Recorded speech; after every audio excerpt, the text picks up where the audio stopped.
Donc bonjour mes élèves. Dans le cadre de donner des cours à distance, aujourd'hui on va traiter le deuxième chapitre s'intitulé Les ondes mécaniques progressives périodiques, réservé pour les élèves de Sciences Maths A et B et en deuxième année.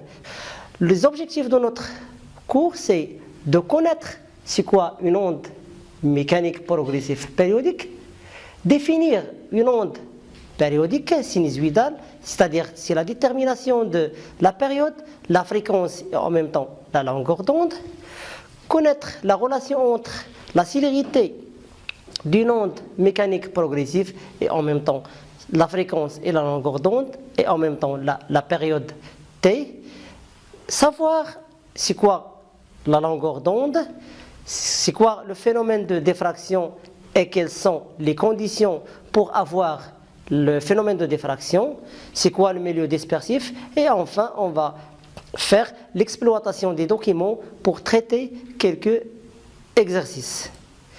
Donc pour définir les ondes mécaniques progressives périodiques, je vais vous donner deux activités, c'est-à-dire on va brancher deux microscopes à l'aide d'un oscilloscope et on observe deux oscillogrammes lorsqu'on envoie une onde sonore.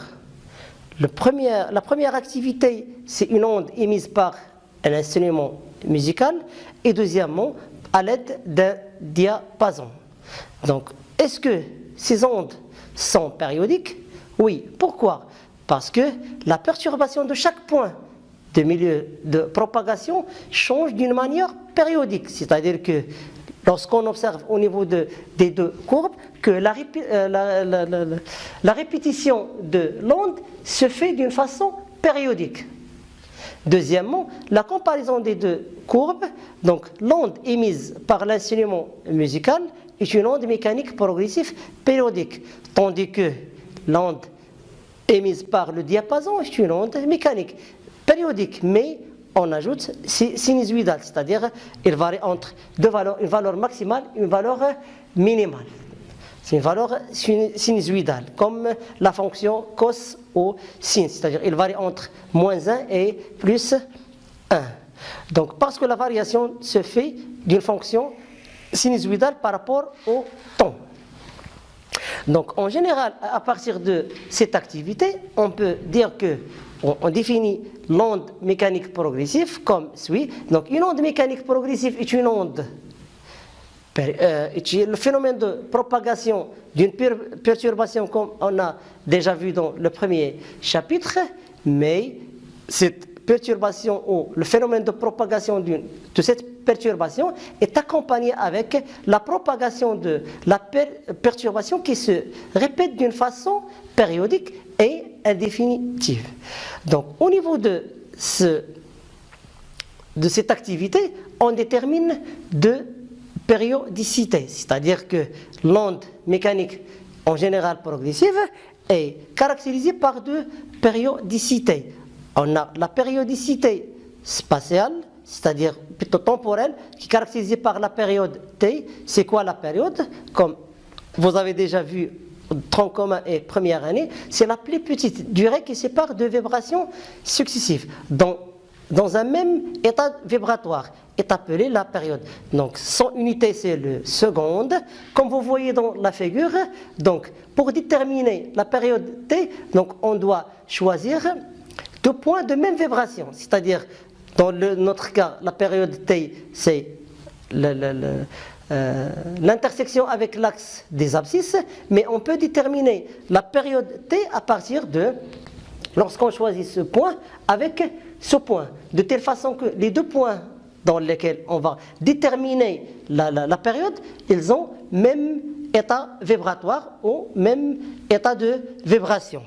À partir de la période, on peut déterminer ce qu'on appelle la fréquence. C'est quoi la fréquence? C'est le nombre de tours par seconde. C'est l'inverse de la période. N est égal à 1 sur T et son unité dans le système international, c'est le Hertz. Deuxièmement, c'est la périodicité spatiale. Donc la périodicité spatiale, c'est une distance qui sépare deux points de même état vibration. C'est-à-dire, lorsqu'on prend par exemple, c'est la période spatiale, ce point avec ce point, c'est-à-dire ils ont le même état vibratoire.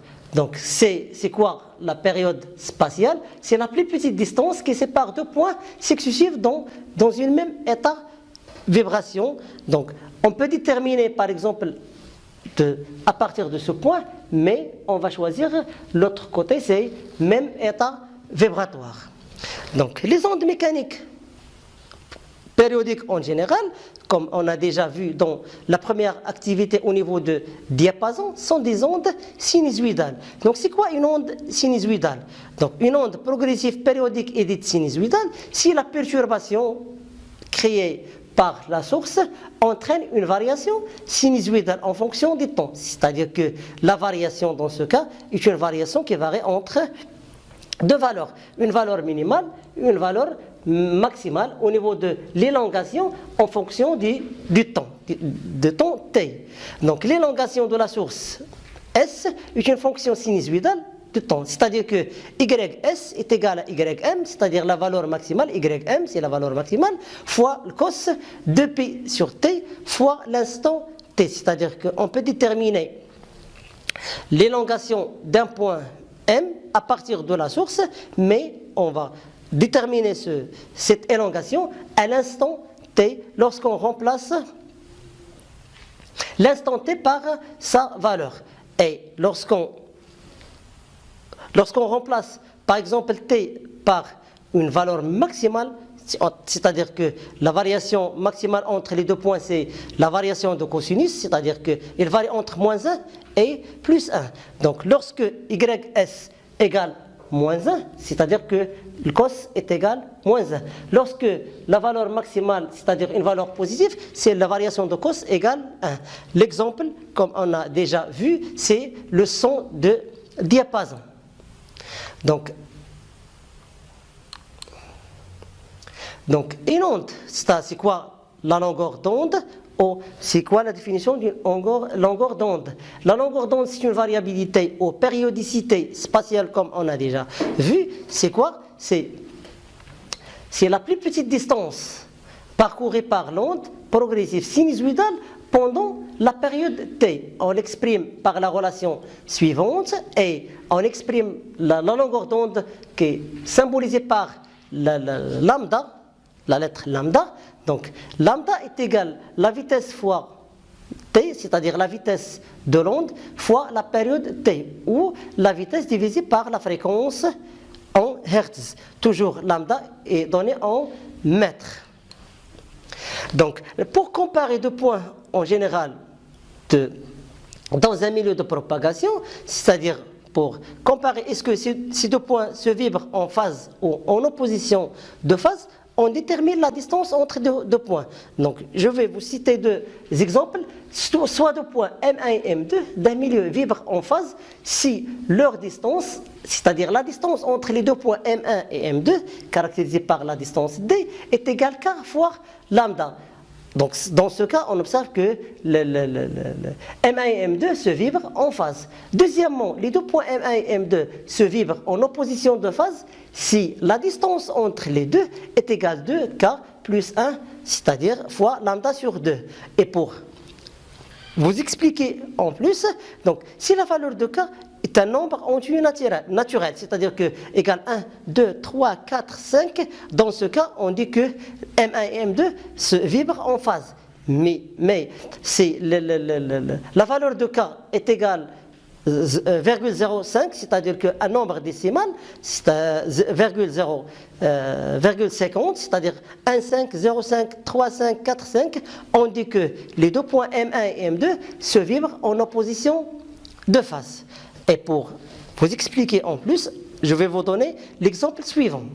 Si on prend par exemple M1 avec M5, donc la distance entre M1 et M5 c'est égal lambda, c'est-à-dire égal 1 lambda. Dans ce cas, on dit que M1 et M5 se vibrent en phase. Par contre, M0 avec M2, donc M0 avec M2 est égal lambda sur 2, c'est-à-dire que 0,5 fois lambda. Dans ce cas, la distance entre les deux points M0 et M2 est égale à un nombre décimale, c'est-à-dire que M0 et M1 se vibrent en opposition de phase. C'est quoi en opposition de phase? C'est-à-dire que lorsque M0 vers le haut, M2 va orienter vers le bas. Donc, je vais vous donner deux points M1 avec M9. Donc, la distance entre M1 et M9 est égale à 2 lambda, c'est-à-dire que M1 M9 est égal à 2 lambda, c'est-à-dire un nombre entier. Dans ce cas, on dit que M1 et M9 sont en phase, ou là se vibrent en phase. Par exemple, M0, M6 est égal à 1,5 lambda, c'est-à-dire que dans ce cas, on dit que M0, M6 se vibrent en opposition de phase. Donc, si on prend deux autres points, c'est-à-dire M4 avec M5, on observe que la distance entre M4, plutôt M4 avec M8, donc égale à peu près lambda. Dans ce cas, la distance entre les deux est égale à un nombre entier, c'est-à-dire 1 lambda. Dans ce cas, on dit que M4 avec M8 se vibrent en phase. La même chose pour M3, M7, c'est-à-dire que la distance entre les deux égale lambda, c'est-à-dire un nombre entier. Dans ce cas, on dit que M3 et M7 se vibrent en phase. C'est-à-dire que pour déterminer l'état vibratoire entre deux points, ou la comparaison de deux points, on détermine juste la distance entre les deux. La distance entre ces deux points est divisée par lambda. Si cette division, c'est-à-dire que la distance divisée par lambda est égale à un nombre entier, 1, 2, 3, 4, 5, ainsi de suite. Dans ce cas, les deux points, la vibration entre les deux points s'effectue en phase. Par contre, la distance divisée par lambda est égale à 0,5, 1,5, c'est-à-dire un nombre décimal, 50. Dans ce cas, on dit que les deux points se vibrent en opposition de phase. Enfin, on va terminer par exercice d'application pour étudier la propagation des ondes mécaniques à la surface d'eau. On utilise une cuve à ondes. Donc, l'objectif de cette partie de l'exercice, c'est de déterminer quelques grandeurs caractéristiques d'une onde mécanique progressive périodique. Donc, à l'aide d'un vibreur d'une cuve à ondes, on crée à un point S à la surface d'eau une onde progressive sinusoïdale, c'est-à-dire périodique, de fréquence n est égale à 20 Hz. Cette onde se propage à l'instant t égale 0 à partir de la source. C'est-à-dire que dans un cuve à surface d'eau, on va créer ce qu'on appelle une onde mécanique progressive sinusoïdale, mais d'une façon périodique. C'est-à-dire lorsqu'on fait la perturbation à l'instant t égale 0, après un certain temps, on fait le même mouvement et après chaque temps, c'est-à-dire de même période, on va faire le même mouvement, c'est-à-dire pour donner la périodicité soit spatiale, soit temporelle. Donc à partir de la source, sans amortissement et sans réflexion. La figure ci-contre représente une coupe, c'est-à-dire à l'instant t, dans un plan vertical d'une partie de la surface d'eau à l'instant t1. Et avant de commencer les réponses des exercices, il faut définir un rappel concernant c'est quoi une onde mécanique périodique. Donc une onde mécanique progressive périodique, c'est un phénomène de perturbation ou propagation d'une perturbation dans un milieu matériel élastique. Donc la présence de la perturbation, la présence du milieu matériel élastique et en même temps la répétition de l'onde d'une façon périodique. Dans ce cas, la répétition s'effectue d'une façon sinusoïdale. Donc la question 1, l'onde qui se propage à la surface d'eau est-elle transversale ou longitudinale? Et on va justifier la réponse. Donc c'est quoi une onde longitudinale ou transversale. Donc on a déjà parlé que la perturbation ou l'onde en général, c'est un phénomène de propagation d'une perturbation. Très bien. Donc lorsque l'onde ou la création de la perturbation est perpendiculaire avec la direction de propagation de l'onde, dans ce cas on dit que l'onde est transversale.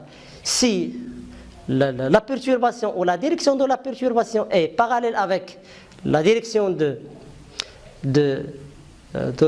son propagation de l'onde, dans ce cas on dit que l'onde est longitudinale. C'est-à-dire que lorsqu'on fait comparer dans ce cas, donc là la perturbation est s'orientée vers le haut, c'est-à-dire à partir de la source vers le haut, et le sens de propagation de l'onde s'effectue d'une façon horizontale.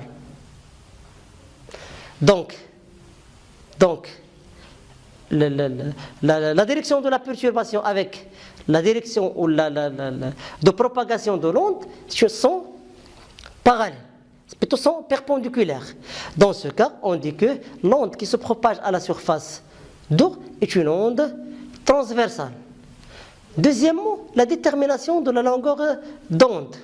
Donc, la longueur d'onde, dans ce cas, c'est quoi la longueur d'onde comme définition? C'est la distance qui sépare deux points de même état vibratoire. Donc, comme vous voyez dans la figure, on a choisi la distance comme déjà donnée dans la figure de l'exercice, c'est-à-dire qu'une distance entre deux points de même état vibratoire égale 1,5. À partir de cette distance, on détermine ce qu'on appelle la longueur d'onde. C'est-à-dire que lambda dans ce cas est égal à 1,5 cm.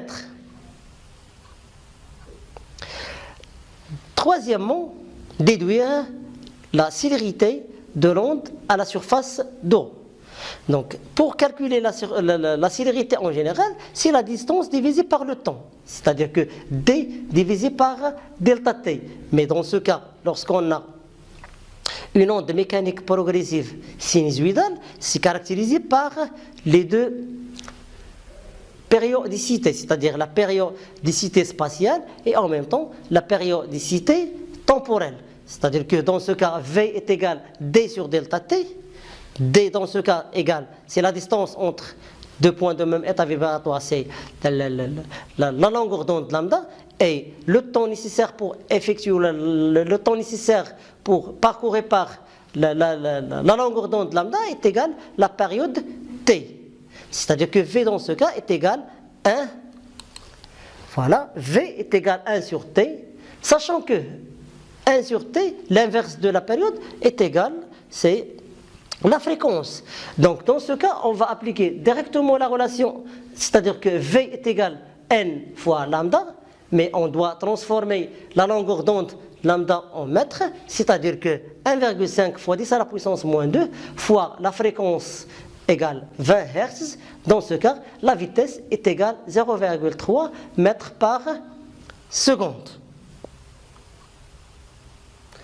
Quatrièmement, on va choisir la distance entre deux points M et S, c'est-à-dire le point M qui est situé à la distance DSM à partir de la source S et le front de l'onde à l'instant T1. Dans ce cas, on va exprimer le retard entre M et S en fonction de la période T et on va calculer sa valeur, la valeur de ce retard. Et avant de commencer cette réponse, j'aimerais bien de vous rappeler ou de comparer l'état vibratoire entre S et M. Donc la distance entre S et M est égale combien? Donc SM égale à peu près 2 lambda, c'est-à-dire que la distance SM divisée par lambda, dans ce cas, est égale 2. Donc SM divisé par lambda est égal à 2, c'est un nombre entier. Donc S et M, ils ont même état vibratoire, c'est-à-dire ils se vibrent de même façon. Donc soit ils sont orientés vers le haut ou vers le bas. Mais dans notre cas, ils vont orienter toujours vers le haut. Donc pour déterminer le retard, donc en général le retard, comme vous avez déjà vu dans le chapitre 1, est déterminé à partir des 3 relations. Soit la vitesse à partir de la vitesse, c'est-à-dire que V est égal à la distance entre les 2 points dans lesquels on va déterminer le retard, divisé par le retard taux. C'est la première méthode. Deuxième méthode, en utilisant l'oscillogramme, c'est-à-dire que le retard à partir de la sensibilité horizontale avec le nombre de divisions. Soit de faire la différence entre 2 instants. 2 instants. Dans notre cas, puisqu'on a la vitesse, donc taux est égal toujours, c'est la distance SM divisée par V, c'est-à-dire on va remplacer la vitesse V avec lambda. Pourquoi? Ils ont demandé de calculer ou de déterminer le retard en fonction de quoi? En fonction de la période T. Dans ce cas, on doit remplacer la vitesse par l'expression de la période. Donc SM, on va remplacer V est égal lambda sur T. Dans ce cas, le retard taux est égal SM sur lambda fois T. Comme on a déjà parlé, pour comparer les deux états vibratoires entre SM, donc SM est égal 2 lambda. Donc 2 lambda divisé par lambda, on va simplifier par lambda. Et enfin, on va trouver taux est égal 2 fois la période T. C'est-à-dire que M est en retard par rapport à S 2 fois T, 2 fois la période. Donc application numérique, puisqu'on a la fréquence est égale 1 sur T ou T est égal 1 sur N. Dans ce cas, taux est égal 2 sur N, 2 sur 20 est égal 0,1 seconde. Et merci mes élèves, à la prochaine séance.